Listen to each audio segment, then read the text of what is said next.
A forbidden bond formed between a human and an alien princess. The energy currents twisted in colors he could not name, and lightning-like tendrils danced across the clouds in patterns that seemed almost intelligent. The sensors on his ship, the Starhawk, screamed warnings, but there was no time to respond. The storm hit with sudden violence, throwing the craft off course and battering it with invisible forces. Elias gritted his teeth, his hands flying across the controls. Alarms blared, and the hum of the engine shifted into a sickening roar that rattled every bone in his body. He had been sent to map the uncharted system near the Varian sector, a routine mission at first glance. Yet the farther he traveled from the Sol cluster, the stranger the universe seemed to grow. Even in the quiet void of space, there was a sense of something alive, a faint pulse in the darkness that he could not explain. Now, as the storm tore at the Starhawk, that pulse seemed to roar in his chest. With a final lurch, the ship was flung toward the planet below, and Elias braced himself. The crash was violent but mercifully brief. He was thrown forward, the harness straining against his chest, and then a thud that shook his teeth sent him into darkness. When he opened his eyes, smoke and sparks filled the cabin. The controls were useless, the navigation system offline. The hull had been pierced in several places, and the only thing keeping him alive was the emergency field generator. He stumbled out of the cockpit, coughing as the acrid smoke burned his lungs. Around him, the alien terrain spread like a living tapestry, mountains that shimmered faintly with their own light, rivers that glowed under the planet's twin suns, and a sky so vivid that it hurt to look at. Elias took a deep breath, forcing his panic aside. He had trained for emergencies, and though nothing could have prepared him for a planet like this, he reminded himself that he was a soldier, a human who had faced impossible odds before. The first priority was survival, and the second was communication. Yet when he attempted to raise a signal, his comms crackled and died. Whatever electromagnetic interference the storm had unleashed had wiped his systems clean. As he trudged across the alien soil, the planet seemed to watch him. Shadows moved along the glowing trees as if they were alive, and strange shapes darted between the rocks. Elias drew his sidearm, though he knew it would likely be useless against whatever might be out there. Hours passed as he climbed toward higher ground, hoping to get a view of the area. The storm had passed, but its energy left the sky in permanent turbulence, streaks of lightning dancing along the horizon like ribbons of fire. It was then that he saw them, figures moving with grace and precision among the crystalline forests. At first, he thought they were animals, but as they stepped into the light, he realized they were something else entirely. Tall, elegant, and humanoid, yet unlike anything he had encountered. Their skin shimmered in subtle shades of blue and silver, and their eyes glowed faintly, reflecting intelligence and awareness. His heart raced. He had crashed on a planet inhabited by life, intelligent life it seemed. Elias approached cautiously, his hands raised to show he meant no harm. The figures halted and one stepped forward. She was taller than the rest, her posture regal and her presence commanding. She looked directly at him, her glowing eyes piercing yet calm. Elias felt a strange chill, as if her gaze could see into his very thoughts. "I am Kelara," she said, her voice musical but firm. "Why have you come to Lyria?" Elias swallowed, struggling to find words. I didn't mean to come. My ship was caught in a storm. I crashed. I need help." Kelara studied him for a long moment, tilting her head slightly. "Humans are forbidden here," she said softly. "The Council has long ruled that outsiders may not set foot on our planet." "Why should I help you?" Elias felt a pang of fear. He had heard rumors about Lyria and its strict rules.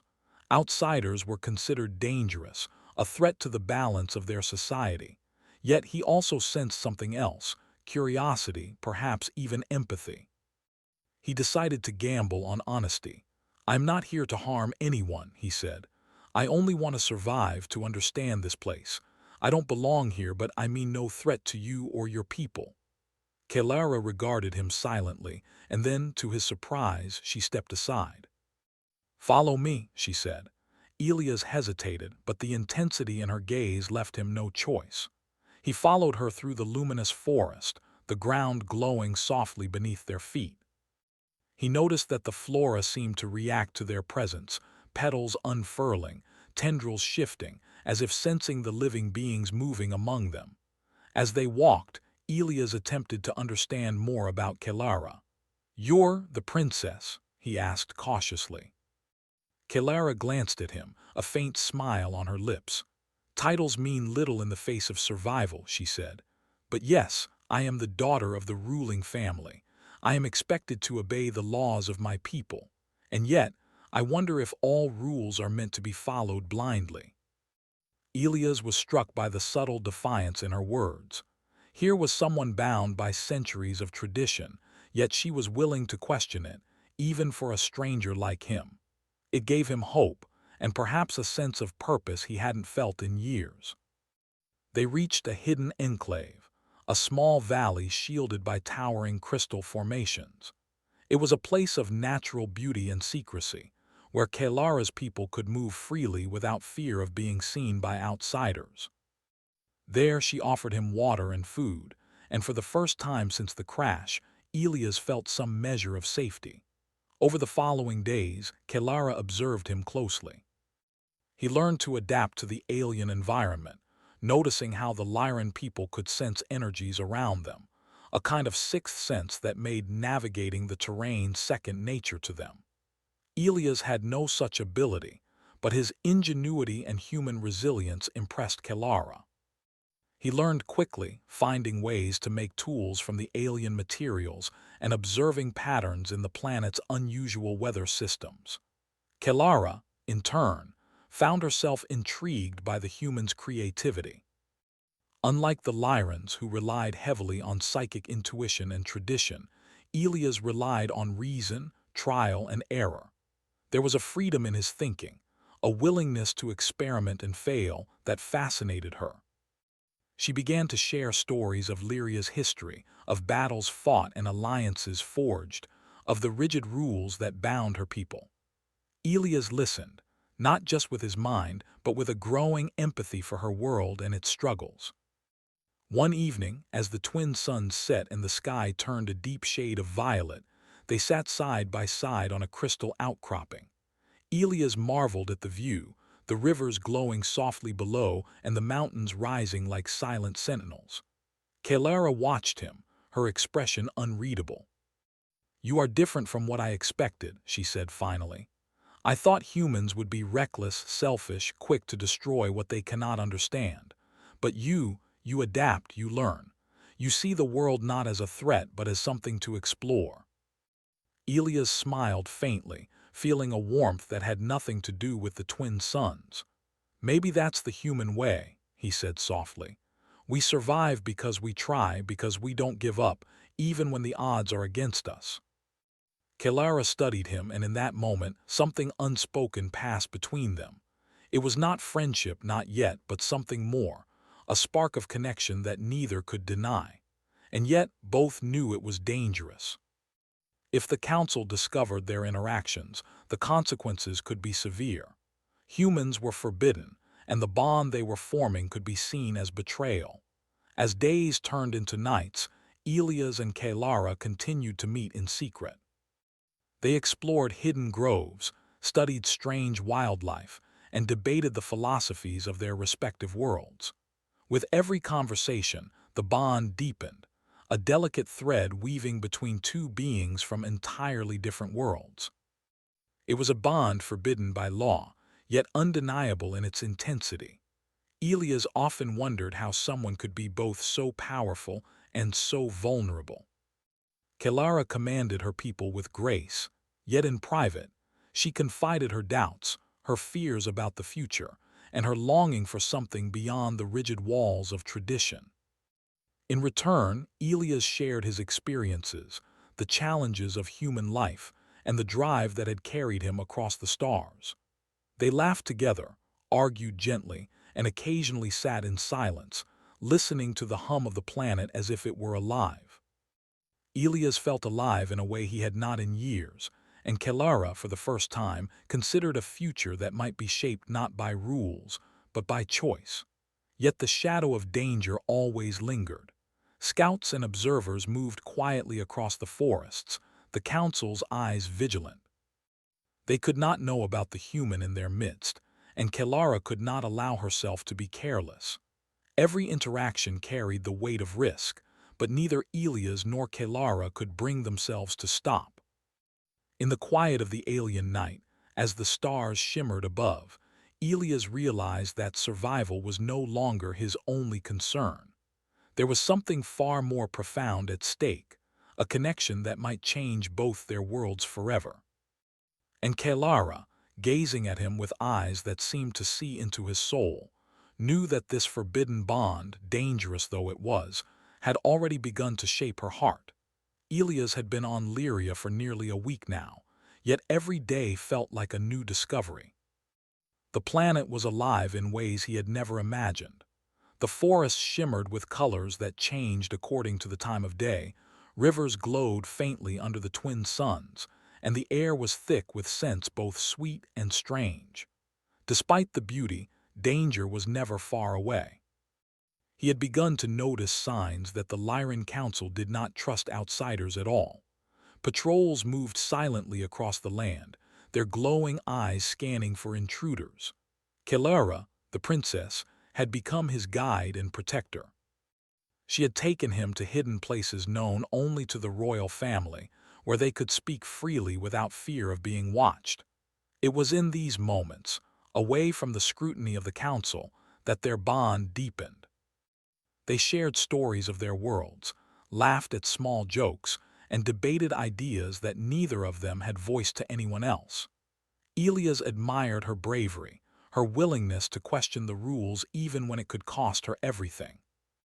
Kelara, in turn, respected his intelligence and his resourcefulness, which seemed to blend instinct and logic in a way she had never encountered. One afternoon, as the suns began to lower in the sky, Elias noticed something unusual. He had been studying a set of alien plants, their leaves pulsing softly in response to the wind. "Princess Kelara," he said cautiously, "I've been observing something. These plants, they seem to react to emotions, not just simple stress or calm, but deeper feelings. Look, when I stepped closer, the leaves, they opened more." Kelara approached, her glowing eyes focused on the plants. "Yes," she said, her voice barely a whisper. "Many life forms on Lyria respond to energy, including emotions. Our ancestors used this to communicate long before words existed. It is rare for humans to sense it, yet you influence them differently. It is unusual." Elias frowned, thinking. "Influence them differently? How do you mean?" Kelara's gaze softened. "You are calm yet focused. You do not fight the world around you. Instead, you adapt. This is rare. Most outsiders react with fear or aggression, which disrupts the balance. You create harmony without realizing it." Elias felt a strange warmth at her words. He was used to being measured, careful, but he had never considered that his mere presence could affect the world in such a subtle way. He looked at Kelara, realizing how extraordinary she truly was, not just in ability but in insight. Their quiet moment was interrupted by a distant, low hum, a sound that did not belong to the natural environment. Elias stiffened. "What is that?" he asked. Kelara's eyes narrowed. "It is the Council's signal patrol. They are nearby, searching for intruders. We must move." She led him quickly through winding paths that twisted like mazes between glowing cliffs and crystalline forests. Every step had to be careful. A single mistake could expose them. As they moved, Elias noticed the sheer sophistication of Lyria's security. Hidden devices monitored the terrain, subtle barriers shifted like living walls, and the Lyran guards moved in coordinated patterns that Elias could barely comprehend. Yet, through it all, Kelara navigated effortlessly. She seemed attuned to every subtle change, every shift in energy around them. Elias followed, trusting her instincts, yet his mind raced with the realization that their bond was more dangerous than ever. They reached a hidden valley, a place Elias had not seen before. Crystal formations rose like towers and soft pools of water reflected the glow of the twin suns. Kelara stopped and turned to him. "Elias," she said, "we cannot remain hidden forever. The council is growing suspicious. Your presence here, it is dangerous, for you and for me." Elias met her gaze. "I know the risk," he said, his voice steady. "But I won't leave, not while I can help. There's something happening here, something that could change everything. I want to understand it, and I want to help you." Kelara studied him for a long moment, her expression unreadable. Then she nodded slowly. "Very well, but you must follow my lead always. One wrong move could undo everything." Over the next several days, Kelara began to show Elias the deeper truths of Lyria. The planet was not just beautiful, it was fragile, balanced by forces that humans rarely understood. The Lyran Council had long maintained control through strict rules and a monopoly on psychic abilities. Outsiders were considered dangerous precisely because they could disrupt that balance.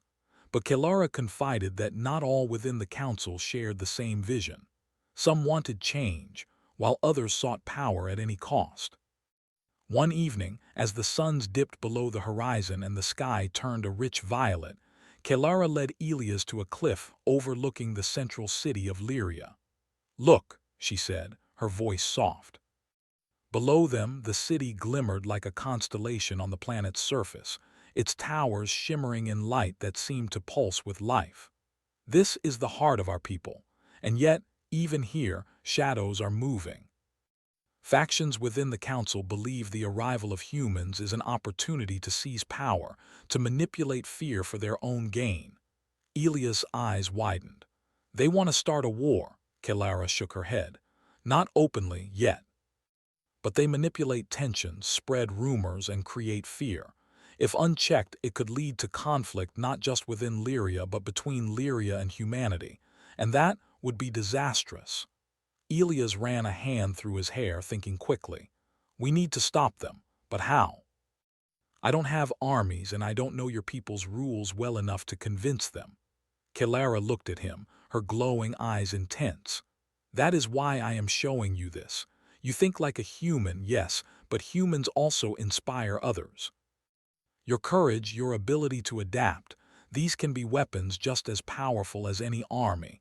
If we act carefully together, we can prevent disaster." Elias felt a surge of determination. "Then we'll do it, together."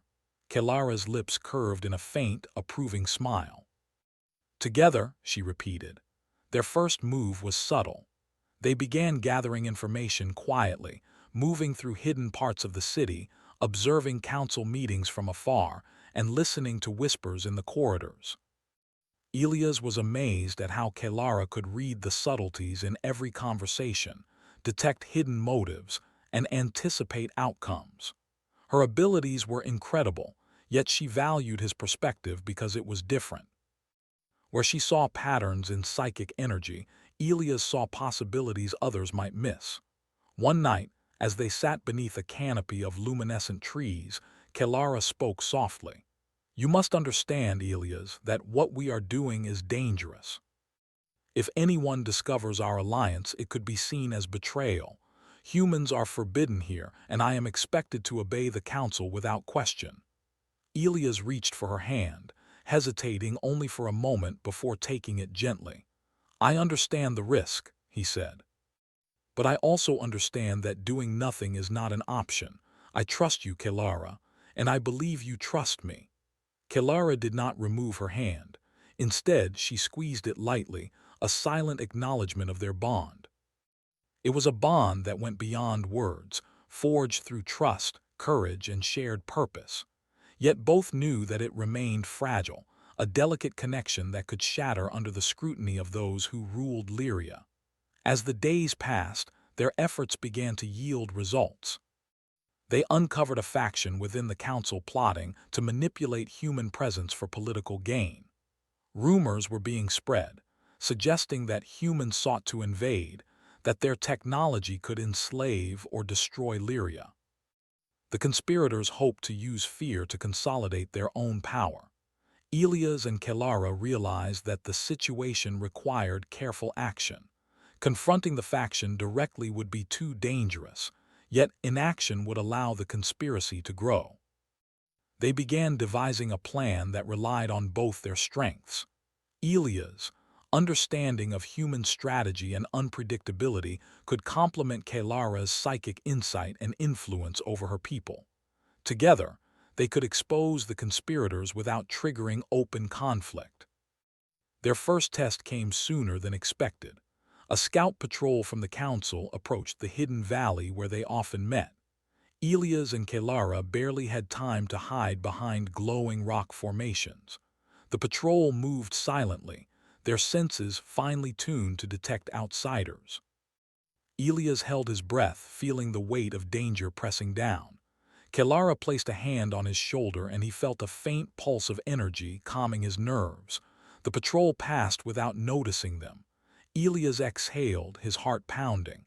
"That was too close," he whispered. Kelara nodded.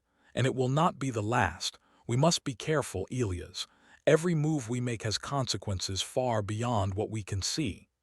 Despite the danger, they continued. Days turned into nights and the bond between them strengthened.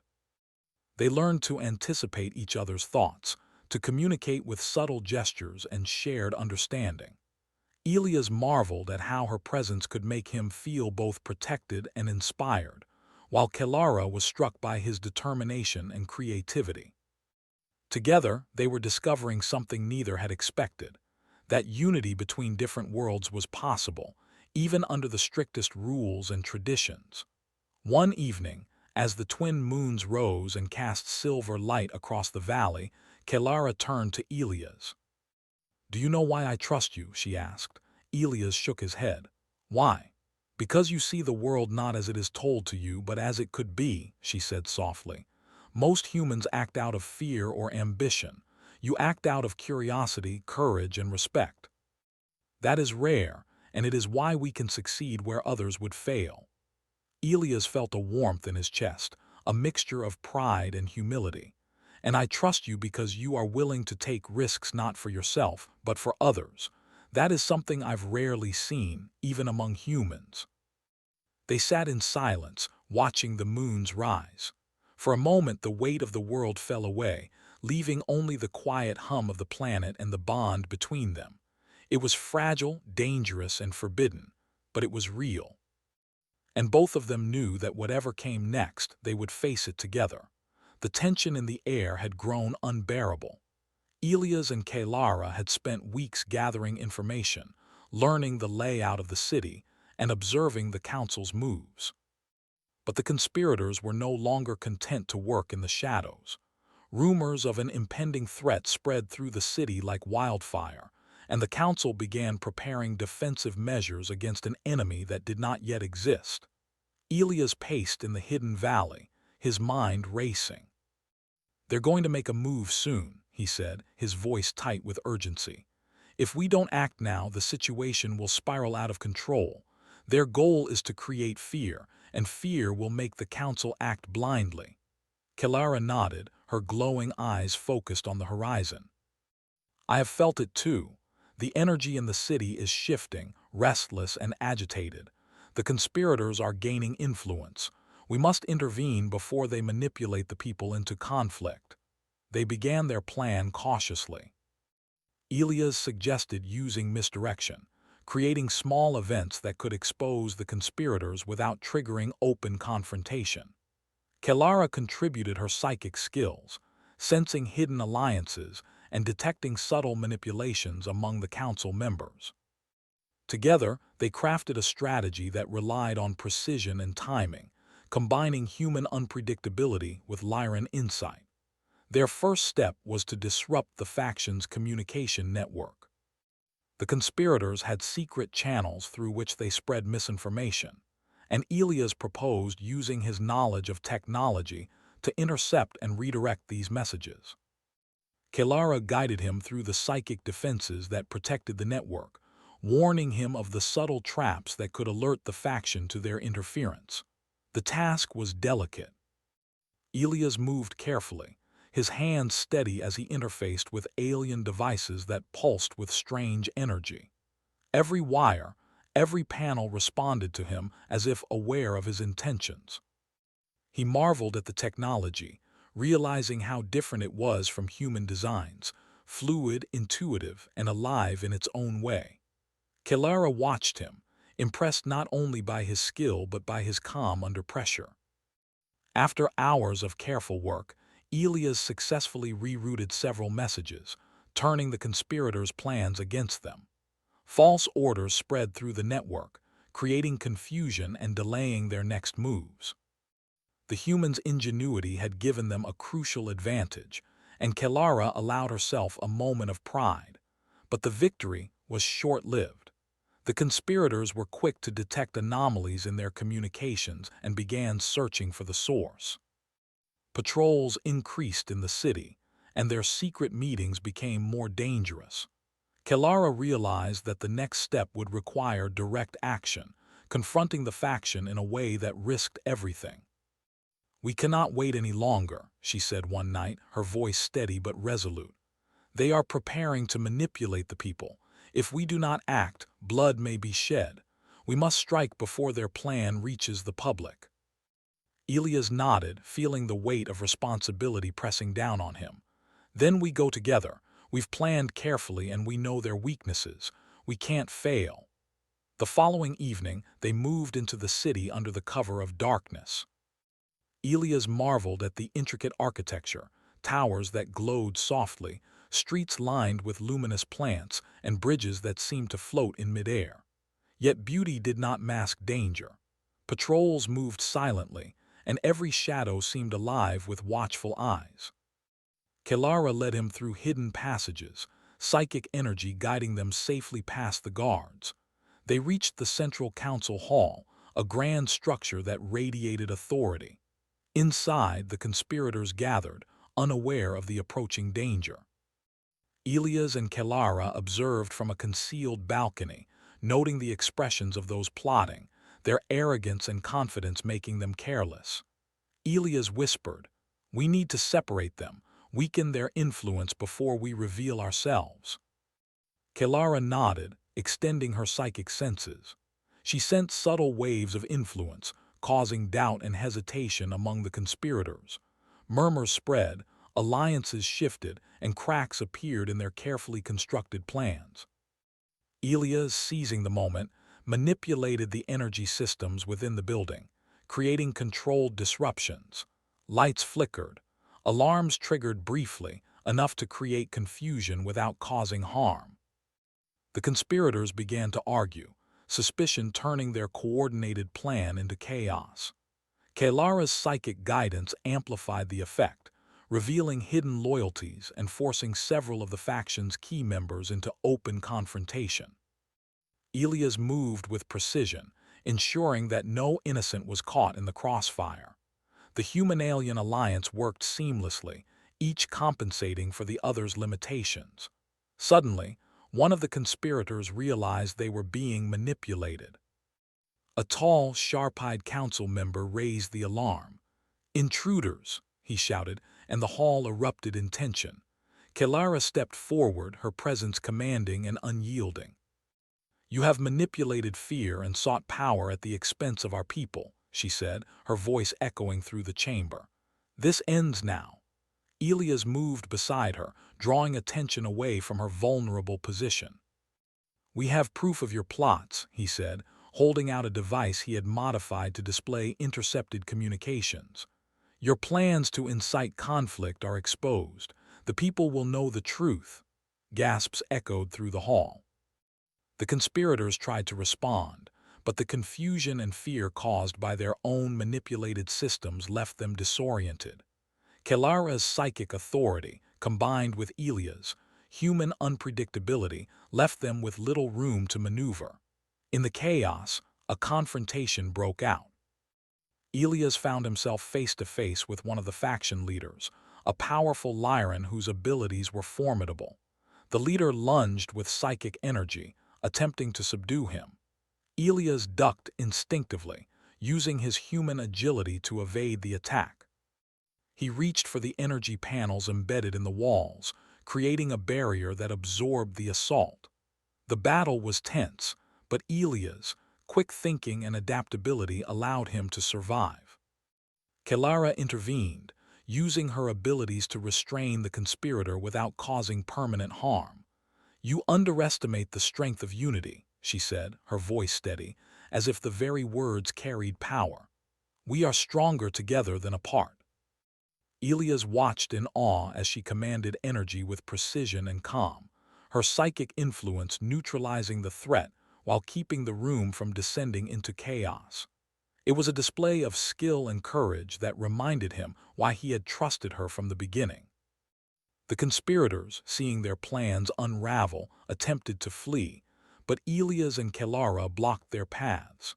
Using a combination of strategy and psychic insight, they corralled the faction members until surrender was inevitable. One by one, the leaders were detained, their plots exposed and their influence broken. When the confrontation ended, silence filled the chamber. Elias and Kelara stood together, breathing heavily but resolute. The council members who remained watched in awe, realizing that the human-alien alliance had prevented disaster. Kelara turned to Elias, a faint smile on her lips. "You were extraordinary," she said softly. "Your courage, your quick thinking, it made all the difference." Elias shook his head, feeling both pride and humility. "We did it together. You guided me every step of the way. Without you, I would have been lost." For a moment, they allowed themselves a rare sense of relief.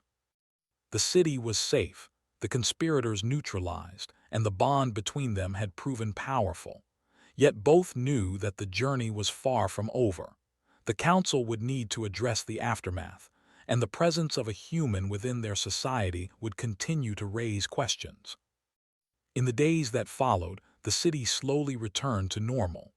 Rumors of conflict faded, replaced by awe at the display of bravery and skill from the princess and her unexpected ally.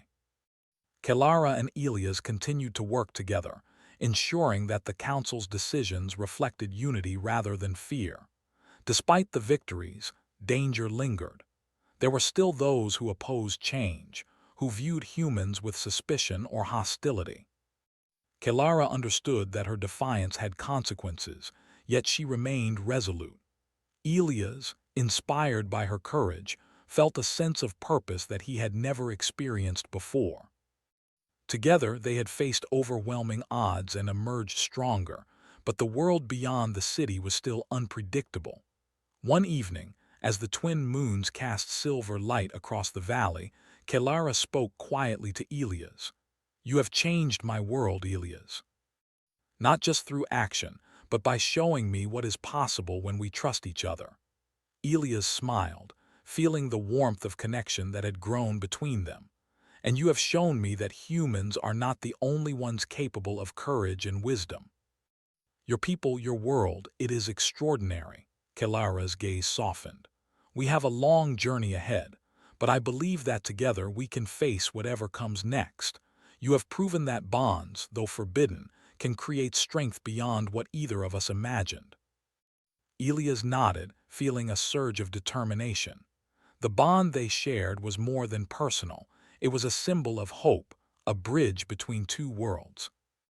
And as they stood side by side, watching the moons rise, they knew that whatever challenges lay ahead, they would face them together, united by trust, courage, and the possibility of a future that neither had dared to imagine before. The city of Lyria was quiet, but the stillness was fragile, a calm that followed a storm yet hinted at the turbulence beneath. Elias and Kelara had spent days securing the council, exposing conspirators, and reassuring the people that the human presence was not a threat. But they knew this peace was temporary. The victory had revealed possibilities, and with possibilities came fear. Some Lyrans still resisted change, clinging to centuries-old traditions. They whispered doubts, questioning Kelara's judgment, her decision to ally with a human. Elias stood beside her on a balcony overlooking the city. The twin suns had set hours ago, leaving the sky painted in shades of violet and silver. Lights shimmered in the towers below, casting reflections across the crystalline rivers. The calm beauty of the city contrasted sharply with the tension in Elia's mind. "Do you think they'll accept it?" he asked quietly. Kelara's eyes glowed softly as she studied the horizon. "Change is never easy, Elias. Some will resist, some will adapt. But this moment, this choice we made together, it cannot be undone. It is the start of something new, whether they understand it or not."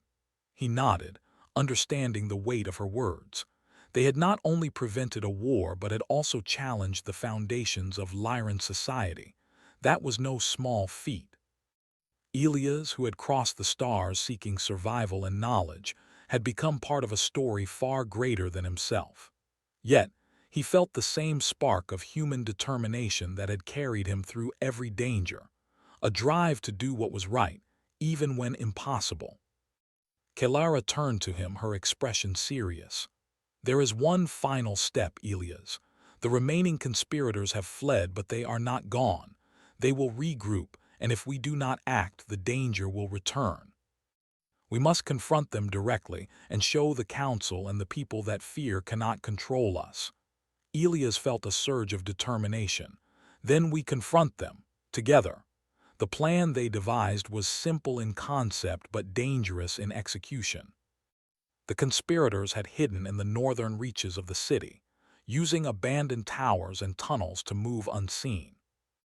Kelara would use her psychic abilities to locate them and neutralize their defenses, while Elias would rely on his ingenuity and quick thinking to disable traps and prevent escape.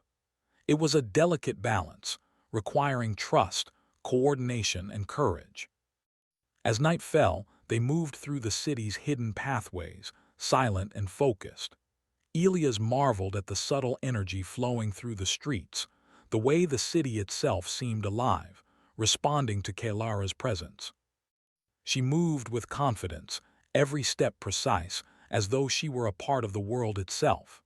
Elias followed closely, alert for any sign of danger. They reached the entrance to the northern tunnels, a network of passages that twisted beneath the city like veins.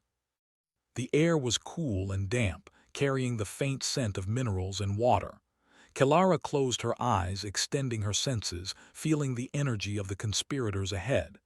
"They are here," she whispered, "and they are armed but disorganized. We must be careful." Elias nodded, checking the device he had prepared. It was a combination of human technology and adaptations for Lyran energy fields, capable of temporarily disabling any mechanical or energy-based traps. "I've got this covered," he said. As they advanced, the tunnels grew darker, the glow from the crystals faint but enough to guide their steps. They could hear faint voices ahead, the murmur of conspirators discussing their next move. Kelara signaled for Elias to stay quiet, and they moved closer. Suddenly, one of the conspirators spotted a shimmer of movement and shouted an alarm. Lights flared, and the tunnels erupted in chaos. Elias reacted instantly, activating his device to neutralize the energy traps. Sparks danced across the walls as the conspirators scrambled, confused by the sudden disruption. Kelara moved forward, her psychic abilities projecting a sense of calm and order, forcing hesitation and doubt among the faction members. Elias watched in awe as her presence alone caused them to falter, their confidence eroding with each passing second. He joined her, moving swiftly to block escape routes, using his knowledge of the tunnels to anticipate every movement. One of the leaders, a tall Lyran with sharp eyes, lunged at Elias, energy crackling from his hands. Elias dodged, rolling behind a crystalline pillar, and then hurled a device that created a temporary energy shield, protecting both of them. Kelara intervened, her voice carrying a commanding psychic influence that restrained the leader without causing harm. Together, they moved as one, Elias, human ingenuity complementing Kelara's alien skill. The battle was tense but controlled. They neutralized the conspirators one by one, capturing them without lethal force. Elias marveled at Kelara's ability to balance power and restraint, to command without cruelty. It was a lesson in leadership, one that transcended species. When the last of the conspirators was contained, Kelara and Elias emerged from the tunnels, their bond strengthened by the ordeal. The city above them was quiet once more, the citizens unaware of the danger that had passed so close to home. Elias felt a sense of accomplishment, not just for the victory, but for the trust they had built together. Kelara turned to him, her expression softening. "You have done more than survive, Elias. You have changed the course of our history. Humans are no longer just outsiders. They can be allies, friends, even partners." Elias smiled, feeling the weight of her words. "And you've shown me that courage isn't just about fighting. It's about leading, inspiring, and protecting. Together, we've done something extraordinary." In the days that followed, the council convened to address the aftermath. Kelara presented the evidence of the conspirators' plots, and Elias demonstrated the effectiveness of their alliance. The council was hesitant at first, wary of change and the presence of a human among them. Yet the undeniable results of their actions spoke louder than fear or tradition. Debates continued, but gradually, the voices of opposition were outweighed by those advocating for unity and cooperation. The citizens of Lyria began to see that humans were not invaders, but beings capable of bravery, ingenuity, and respect for life. Elia's presence became a symbol of what could be achieved when trust transcended fear. Kelara and Elias continued to work together, addressing the needs of the city and strengthening bonds between humans and Lyrans. They traveled to different districts, observing how the people adapted to new ideas, offering guidance and support. Elias was struck by the resilience of the Lyrans, and Kelara admired the human capacity for improvisation and problem-solving. One evening, as they rested on a terrace overlooking the city, Elias spoke quietly. "Do you think this will last? That humans and Lyrans can truly coexist?" Kelara gazed at the horizon, her eyes reflecting the glow of the twin moons. "It will last if we continue to lead with courage, wisdom, and trust. Fear is always present, but so is hope. We must choose which one shapes our future." Elias nodded, feeling a profound sense of purpose. "Then we'll keep choosing hope, together." Their bond had evolved beyond survival, beyond strategy and politics. It had become a partnership, a shared vision for a future that neither species could achieve alone. In their unity, they had discovered strength, courage, and a sense of belonging that neither had known before. As the moons rose higher, casting silver light across the city, Elias and Kelara stood side by side, looking toward the horizon. The streets below glimmered with life, the people moving with a sense of cautious optimism. They knew challenges would come again, but they were ready. Together, they could face whatever the universe had in store. The final weeks were spent solidifying their alliance. Elias helped establish systems for communication and cooperation between human explorers and Lyran citizens. Kelara worked to reform the council's rules, ensuring that fear and tradition would not hinder progress or unity. Slowly, the city embraced a new era, one where differences were no longer a cause for suspicion but a source of strength. In private moments, Elias and Kelara reflected on their journey. They had come from separate worlds, separated by culture, biology, and rules that forbade their connection. Yet through courage, trust, and understanding, they had built something extraordinary. Their bond was no longer forbidden, it was celebrated, a symbol of hope and possibility for the future. One night, as they stood on a cliff overlooking the glowing rivers, Elias spoke softly. "Kelara, when I first arrived, I never imagined this life, this connection. You've shown me more than I could have dreamed." Kelara turned to him, her eyes luminous with emotion. "And you've shown me, Elias, that courage and compassion are not limited to one species." Together, we've proven that even the smallest actions can change the course of history. They stood together in silence, feeling the energy of the planet and the lives they had touched. It was a quiet moment, yet it carried the weight of everything they had endured and achieved. The bond between them was strong, unbreakable, and filled with the promise of a future neither could have imagined alone. As the first rays of the twin suns crept over the horizon, bathing the city in warm light, Elias and Kelara knew that their journey was just beginning. They had faced danger, defied tradition, and built a bridge between two worlds. And now, side by side, they would shape a future defined not by fear or rules, but by courage, trust, and the enduring power of their forbidden bond. A forbidden bond formed between a human and an alien princess.